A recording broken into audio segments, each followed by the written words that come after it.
Bienvenidos al podcast de Dynamic Devs, un espacio para hablar de tecnología, innovación y software. Aprende e inspírate de quienes respiramos y nos dedicamos al desarrollo de software. Únete si eres uno de nosotros. Bienvenidos a otro episodio del podcast de Dynamic Devs. Yo soy Marlis Mejías y hoy tengo una invitada, como siempre, muy especial. Para mí todas las invitadas son muy especiales. Y me acompaña hoy Elizabeth Moya, que es gerente de tecnología en Fit Seguros.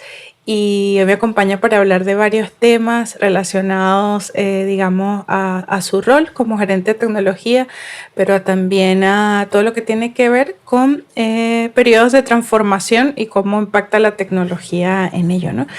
Bienvenida, Elizabeth, ¿cómo estás? Muchas gracias, Marley. Sí, bien. Encantada de que me hayan invitado a conversar. Bienvenida, muchas gracias, Elizabeth. Bueno, en conversaciones previas me has comentado que has transitado por varios, procesos de transformación digital. Sin embargo, cuando hablamos de transformación digital también estamos hablando de transformación humana, ¿no? Porque al final son las personas a las que impacta. ¿Cómo ves el rol de la tecnología como herramienta de transformación social? Creo que como transformación social es una herramienta súper potente, pero tiene para mí un comportamiento dual, ¿ya? Y te explico un poco esta dualidad a qué me refiero. Tiene un impacto súper positivo en el hecho de que ayuda a optimizar procesos, si es manejada de manera o diseñada de manera ética, puede generar, puede democratizar información, puede permitir tener acceso a personas que antes no tenían, por ejemplo, educación. Lo hemos visto los últimos 5 años, una explosión en negocios que antes a lo mejor necesitabas un capital mucho mayor, pero que la tecnología te permite montar un marketplace de una manera muy, muy rápida y un par de clics y sin tener que generar estas inversiones que muchas veces estaban relegadas como a grandes corporaciones. Por lo tanto, para mí, esa es como la parte más potente en cuanto a la transformación social, que te permite democratizar, te permite generar acceso a lo mejor a ciertos sectores que no tienen, y no estoy hablando solo de educación, te di un ejemplo, el tema de los negocios. Pero también hay que manejarla con cuidado. ¿En qué sentido? En que dije que los productos digitales y los servicios digitales tienen que diseñarse para generar impacto social con un sentido de ética, ¿ya? ¿Y por qué? Porque te pueden aumentar ciertas brechas ya existentes, las famosas brechas digitales, ¿ya? Claro. Está todo el tema de la alfabetización digital, que es súper, hay que considerarlo cuando uno quiere generar una transformación social. Hay que invitar, así como en las organizaciones uno tiene un programa de gestión del cambio, creo que esto también hay que considerarlo, precisamente para no agudizar estas brechas digitales. Y hay otro súper importante que ahora está muy, muy, muy de moda con toda la inteligencia artificial, es que no debemos descuidar los sesgos algorítmicos. Ya cuando uno entrena estos modelos, hay que entrenarlos con bastante cuidado y siempre considerando esto, porque si no puedes generar sesgos que generan, al contrario de lo que uno creía, en vez de generar una inclusión o una democratización, te puede generar una exclusión. Así que yo creo que te genera mucho impacto, pero también hay que tener consciente esta otra parte para realmente generar una transformación social. Claro. Y en ese sentido, también el rol del líder dentro de una organización que dirige pues la creación de todos estos productos a nivel de negocios, a nivel tecnológico, también es súper importante, ¿no? Y tú has pasado por varios procesos en los que has tenido que liderar todos estos desarrollos. Y algo que me comentaste también en algún momento es que aprendiste a liderar desde la autenticidad y la empatía, ¿no? Siempre hemos visto que bueno, creo que eso ha cambiado un poco, pero esta figura del líder un poco más autoritario, quizás menos empático. eh, ¿Cómo has llevado tú estos roles y cómo fue ese proceso de descubrimiento para encontrar quizás em, esas cualidades que son tan importantes para liderar equipos de tecnología? Sí, mira, dicen que el liderazgo es un camino, ¿ya? Y esto fue efectivamente un camino que tuve que recorrer, un crecimiento en lo personal, que también me llevó a un crecimiento en lo profesional. ¿Y por qué te digo que es un camino? Porque este es un proceso de mucha reflexión, ¿ya? En mi caso particular, y yo creo que es el caso de muchas personas, no solo de las mujeres. Tú hablaste de que efectivamente estos liderazgos muchos más autoritarios, donde como que la autoridad se centraba mucho en el conocimiento técnico, como que el jefe era el que tenía que saber más que todo el resto de su equipo, y donde también el jefe era el que tomaba las decisiones y esas decisiones eran súper firmes y un poco no había mucho espacio para cuestionar. Vivir esas experiencias, a uno lo hacen generar procesos reflexivos, ¿ya? Y dentro de eso también van marcando lo que uno a veces como quiere ser, pero también lo que uno no quiere ser. Entonces, em, como te digo, fue un proceso de reflexión, de darme cuenta de qué me gusta, qué no me gusta, y pensar que cuando yo tuviera una posición como aquella, qué cosas sí quería hacer y qué cosas no, ¿ya? Y en ese sentido, este mismo proceso de decir, ¿sabes qué? Yo en realidad no soy de un estilo de me las sé todas, ¿ya? Y esto es, ¿por qué es reflexivo? Porque también tiene que ver con el autoconocimiento. ¿Qué es lo que a ti te gusta? Como te digo, ¿qué es lo que a ti también te sale de manera natural y no tienes que pensar? Yo también ahí en estos periodos fui madre y de verdad el tener hijos también te genera un cambio de mentalidad de decir, ¿sabéis qué? No me las puedo con todas. Sobre todo cuando uno es mamá, el bebé los 3 primeros meses, y yo que estaba en la época, si no, yo soy, me las puedo con todas, porque aquí también te voy a contar algo. Superwoman. Superwoman, exacto. O sea, yo siempre fui como la niña matea, más nerd, por algo estudié ciencias de la computación, me iba bien, tenía buenas notas en la universidad, algo similar, entonces como que estos superpoderes, pero sí, ¿sabéis qué? No me las puedo con todas. Y ahí te das cuenta que uno necesita una red de apoyo. Y en el liderazgo es tu equipo. Es tu equipo, a veces en una posición jerárquica donde tú eres por autoridad el jefe y también, entre comillas, tienes que ser líder, pero también en el liderazgo de tus pares. ¿Sí? Uno liderar no tiene que ver con un cargo, pero te das cuenta que tú necesitas eso, necesitas esta red de apoyo. Y en ese camino también hubo descubrimientos que me di cuenta que conectaban mucho con los equipos. Hay también no me acuerdo si un texto, un video que habla de la vulnerabilidad del líder, de la importancia de la vulnerabilidad. Y es verdad, nosotros no, yo que tengo un equipo ya, varias áreas de TI, no las sabemos todas, nos cansamos, de repente también tenemos malos días. Y eso hace que tú te conectes con el equipo de otra manera. Vas generando relaciones humanas, relaciones más auténticas. Y eso para mí fue como un cambio súper potente, por eso que hablo desde la autenticidad.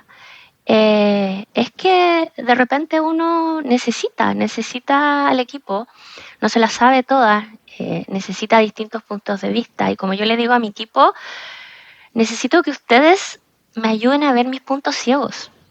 Porque uno tiene puntos ciegos, a pesar de que tiene a lo mejor espejo, pero uno tiene puntos ciegos. Y de verdad que eso te genera algo súper especial en las personas que trabajan con uno, en los equipos que uno lidera, porque finalmente se generan entornos que ayudan un poco a estos espacios más innovadores, porque el líder pide opinión. Y el líder, como se muestra vulnerable, dice, ¿sabes que no me la sé toda? Entonces eso te genera un ambiente que logra que la gente trabaje mucho más motivada, que trabaje mucho más comprometida y que de repente salgan ideas súper choras. Que si tú no permites esos espacios, a lo mejor mueren en un cajón, como se dice. Y yo te diría que eso básicamente fue un transitar, mucha reflexión, mucho autoconocimiento, de descubrir qué te gusta, qué no, qué va contigo. Y también de ciertas experiencias cuando uno se quiebra y dice, ya, ¿sabéis qué? No tengo superpoderes, no los tengo todos. Y eso de verdad que generó un clic en mi forma de liderar porque lo vi, fue vivencial y lo he ido cultivando ya hace muchos años y de verdad que genera otro ritmo en los equipos, otras dinámicas y de verdad que se generan equipos de alto desempeño. Buenísimo, sí. Esto que mencionas de los puntos ciegos es súper importante y a veces no solamente desde el punto de vista tecnológico, ¿no? Hay temas que están cobrando también más fuerza, como el tema de la equidad, de la sostenibilidad, de la inclusión, que incluso, bueno, desde nuestro punto de vista estamos muy acostumbrados a escuchar esto, sobre todo de la inclusión en el tema de género, pero también hay otras aristas, ¿no? Como personas que son TEA y de repente están dentro de un equipo y hay líderes que de repente no conocen mucho el tema, entonces no saben cómo abordar a personas del equipo que tienen otras habilidades distintas.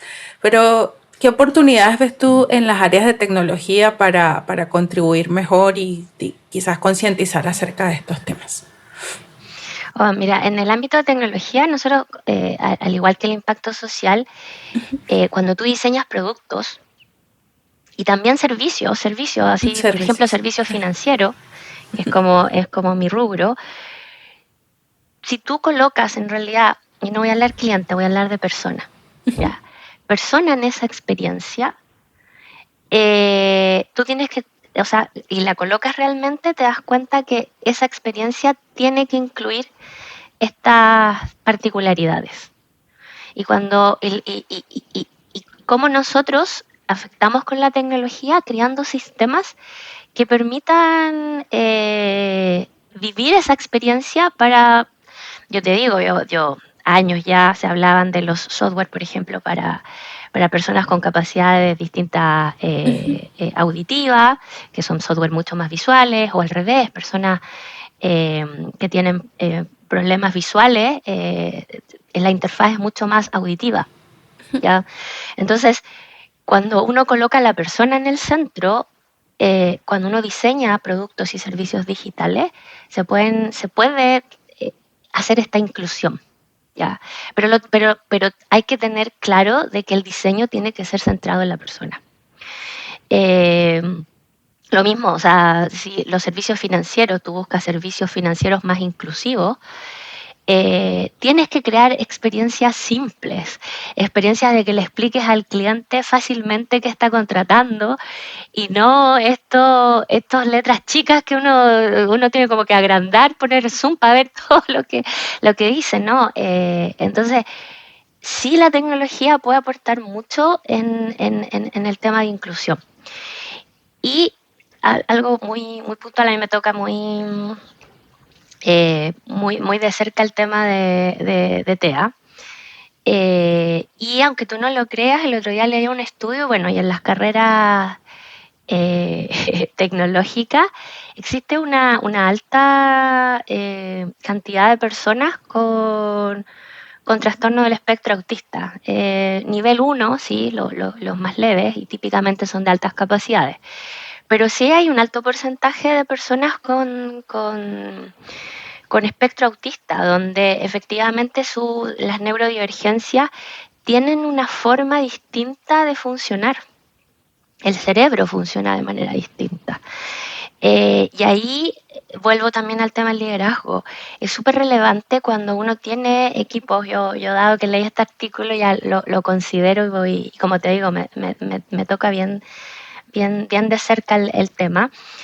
Hay formas de que uno puede generar espacios de trabajo donde les permite a la gente con neurodivergencia poder, sobre todo los neurodivergentes de altas capacidades, explotar, porque un neurodivergente de alta capacidad, que este tema del hiperfoco, o sea, si realmente logra ese hiperfoco, son genios, son brillantes.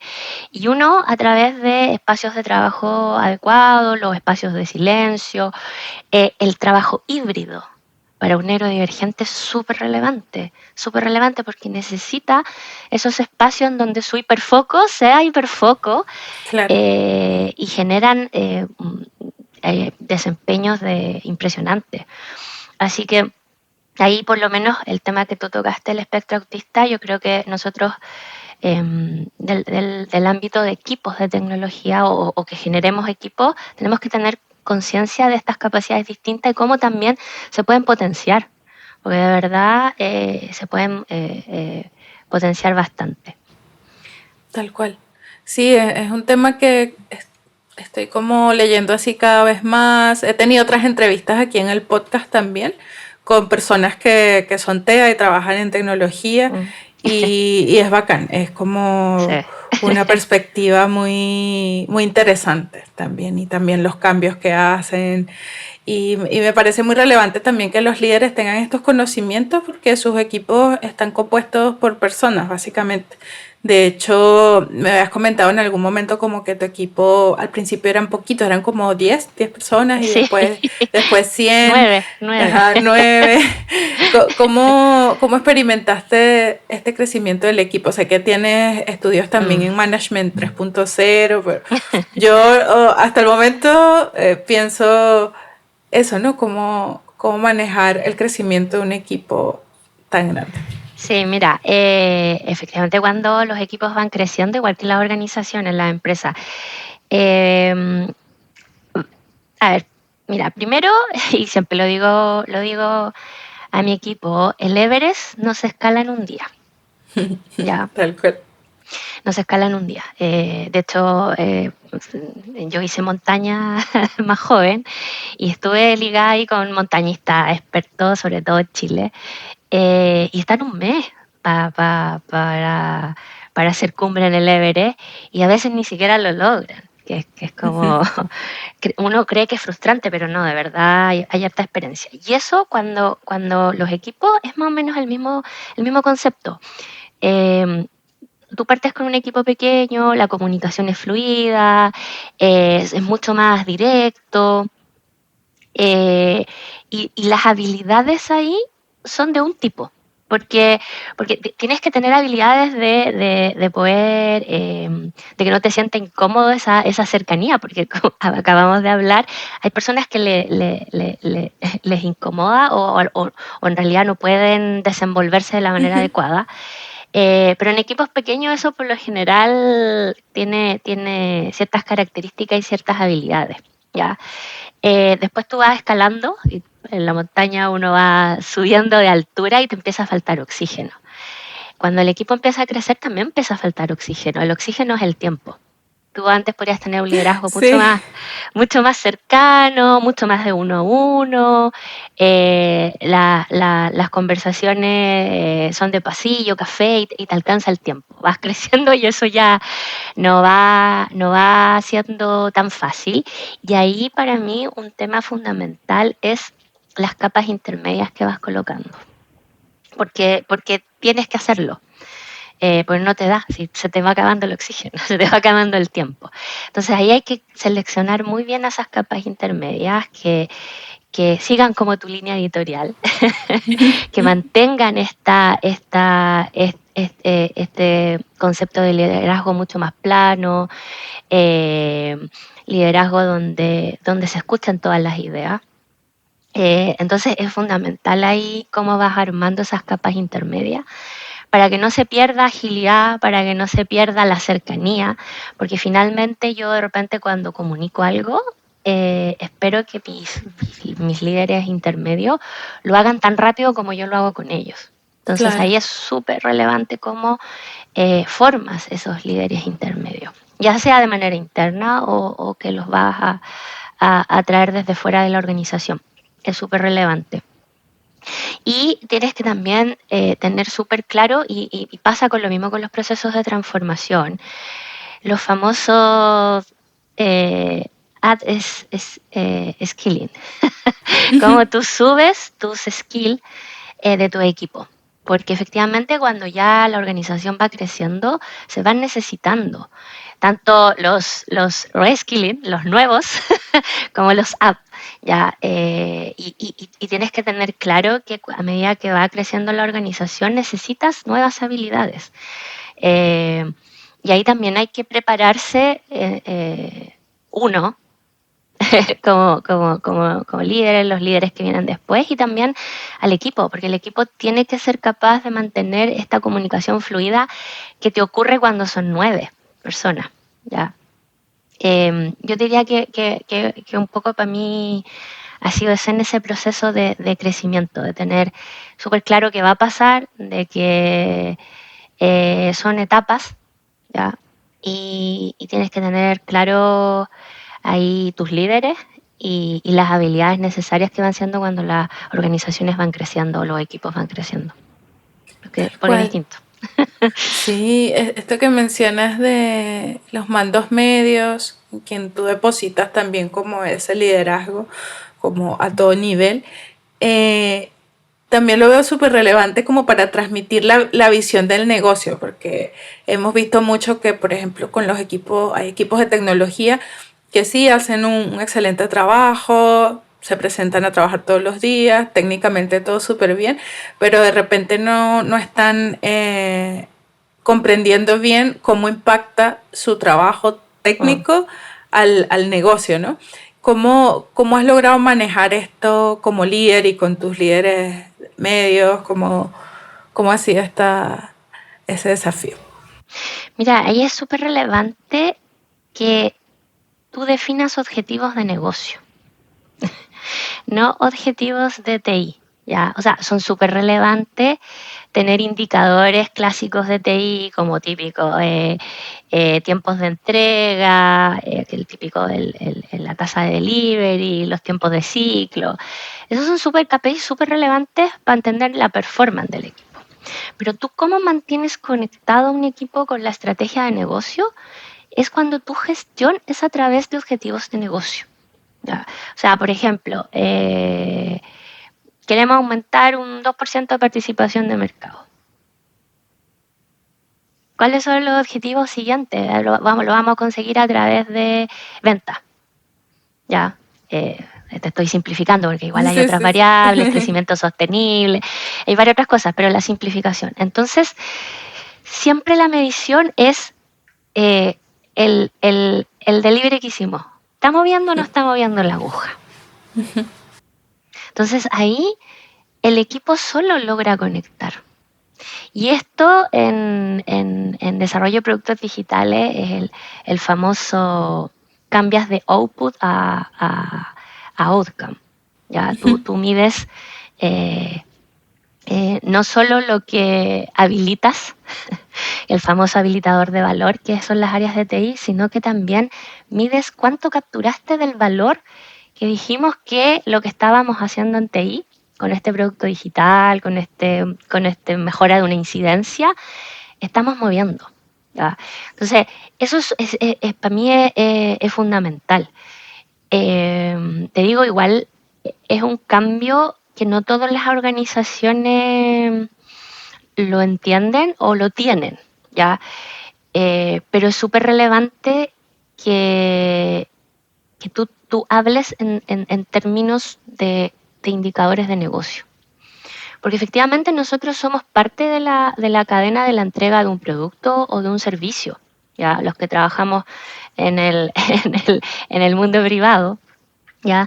Entonces es súper relevante siempre estar hablando de qué es cuál es el impacto que generó lo que hicimos en eso.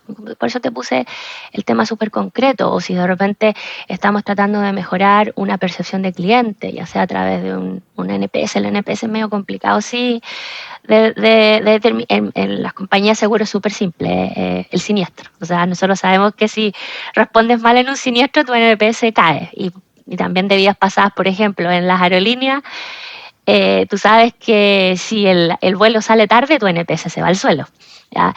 Ahí como que la correlación es súper directa, pero también es súper relevante. Si tu equipo, las áreas de TI, están haciendo optimizaciones, mejoras, rediseñando servicios o productos digitales en esa línea, que cuando los desarrolladores lo tengan claro que en realidad ellos no es cuántas cosas en producción o cuántas líneas de código genero, sino que cuánto estoy golpeando al NPS, cuánto estoy ayudando a responder más rápido a un siniestro, cuánto estoy ayudando a que el avión salga a tiempo.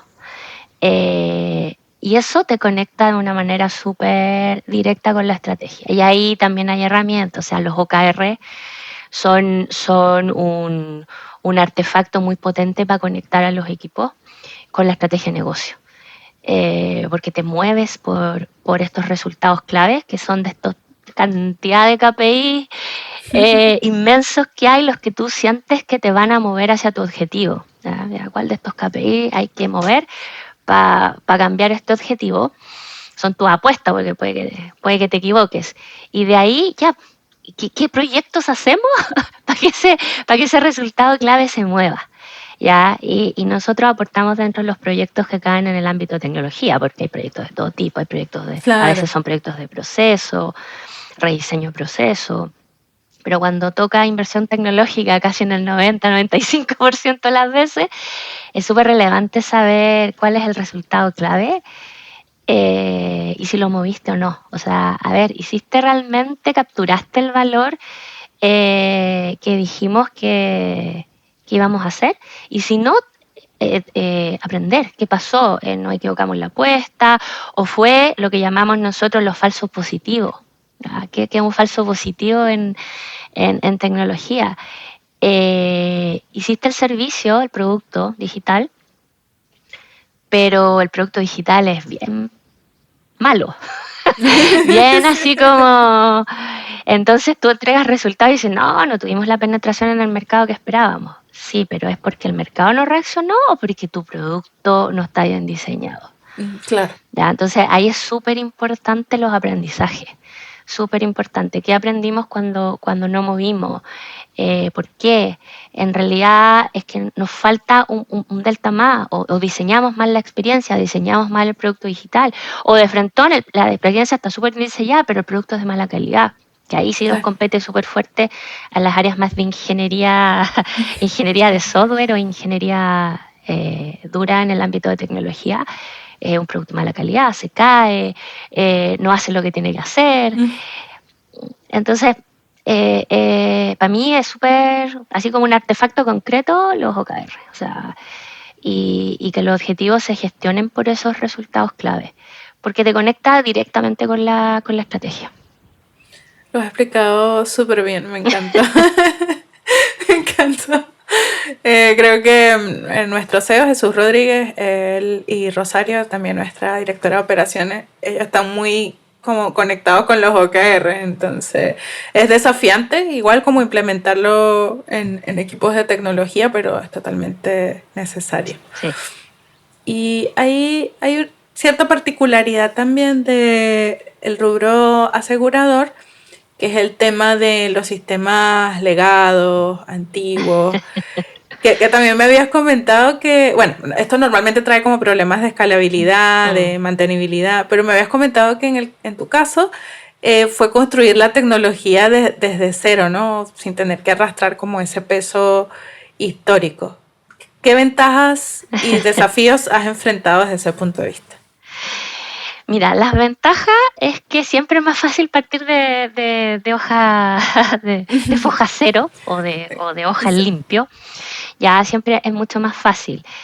Pero cuando tú tienes que partir una operación, el tiempo es muy poco. Ya, y en general, o sea, yo creo que aquí las startups van a entenderlo súper bien. Tú necesitas salir con un producto al mercado súper súper rápido.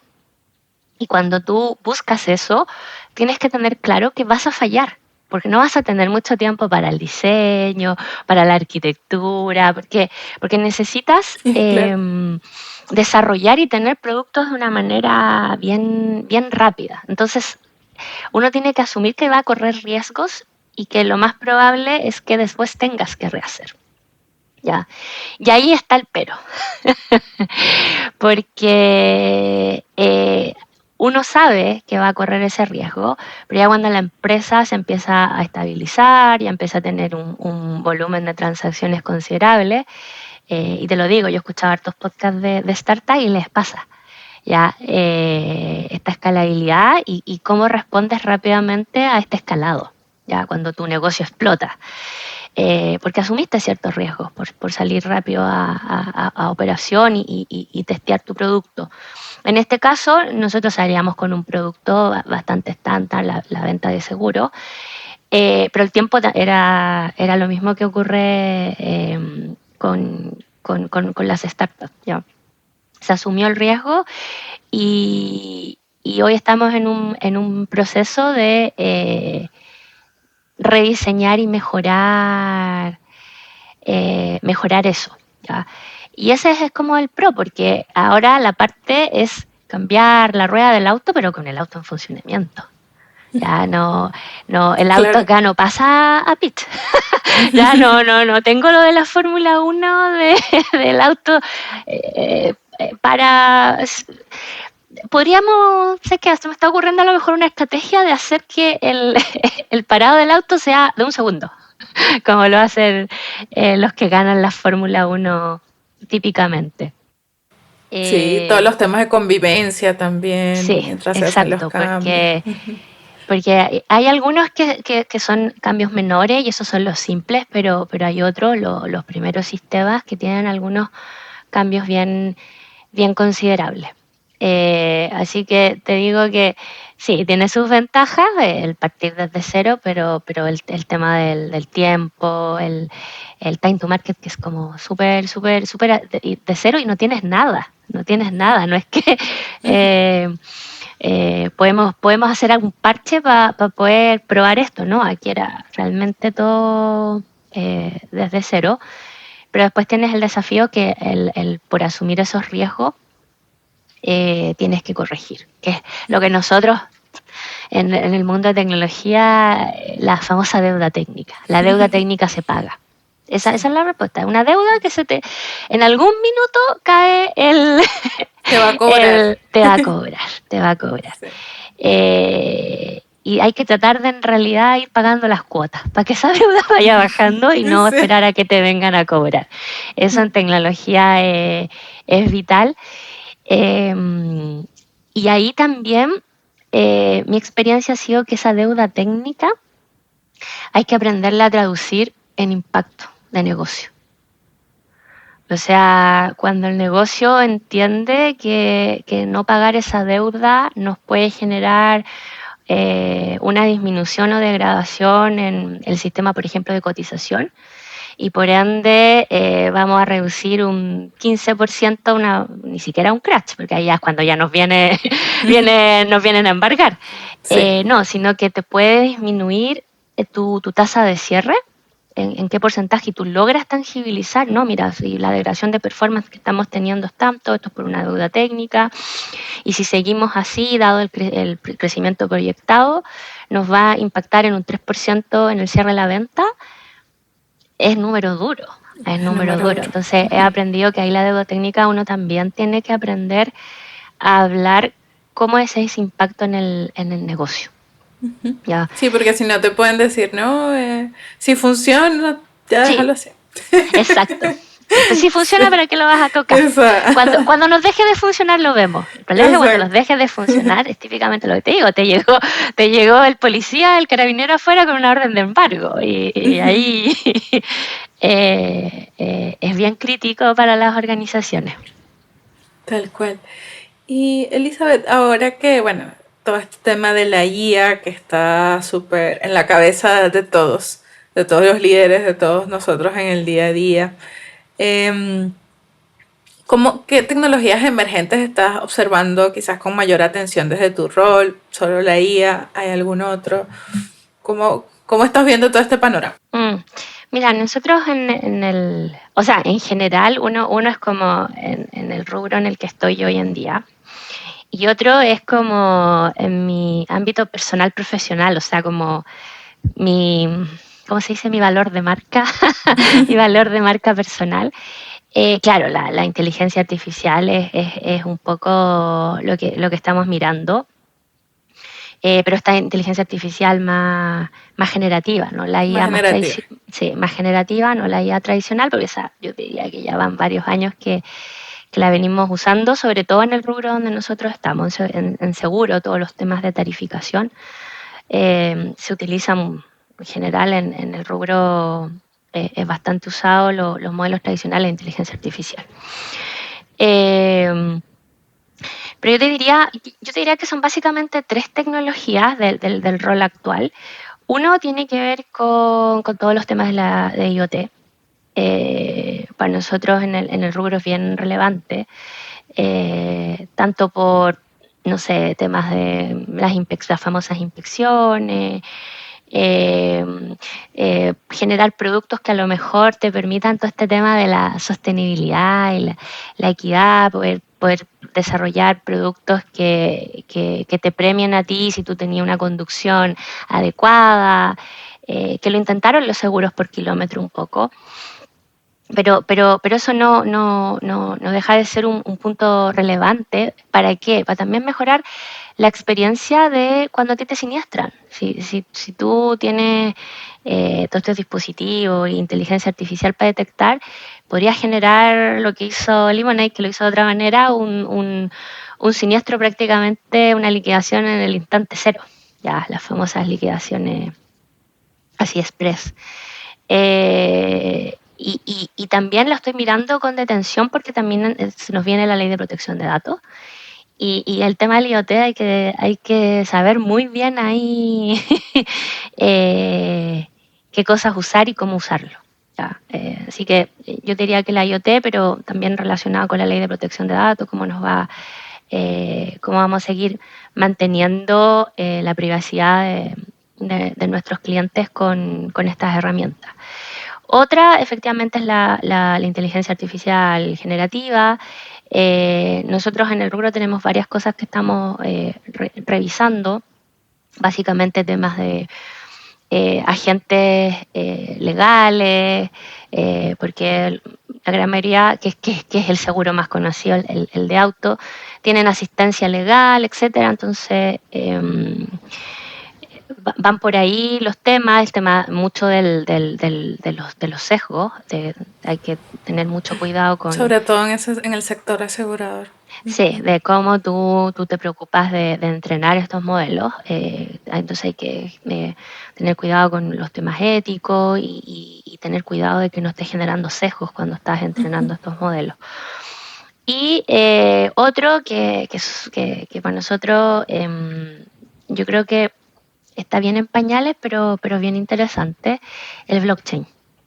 Ya tenemos Tal cual. ahí unos temas de contratos en los seguros generales de la dinámica que también el blockchain lo estamos mirando. Ahí. Yo diría que esas son como las tres tecnologías. Ahora la inteligencia artificial yo la estoy mirando también porque hoy en día de verdad, si uno aplica bien todo este tema, es como tener un asistente personal. O sea, para mí, de verdad, hoy la inteligencia artificial en mi tema es prácticamente un asistente personal. Esto que hablan del el brazo extensor, de verdad que es cierto. ¿Ya? Y bueno, y ahí también tomé el curso con un ex compañeros de trabajo. Así que me refresqué un poco en esos conceptos, porque yo en realidad mi ámbito de especialización es el desarrollo de productos digitales. No los temas de inteligencia artificial ni de datos, los conozco porque en mi formación los tienes que ver. Y tuve un par de proyectos en la época en que eran estos data warehouse gigantes con no me acuerdo cómo se llamaba la tecnología, los Teradata.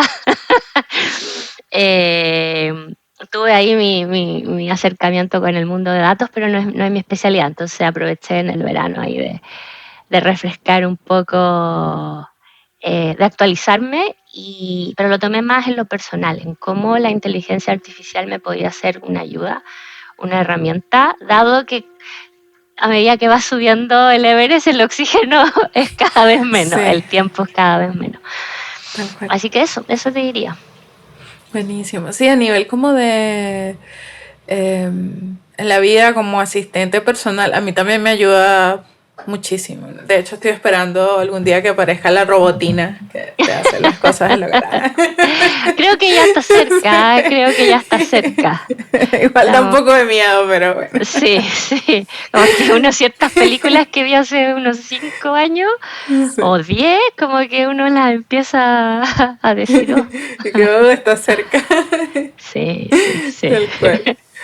Elizabeth, me divertí mucho en este podcast. Te agradezco mucho por habernos acompañado y contarnos pues toda tu experiencia.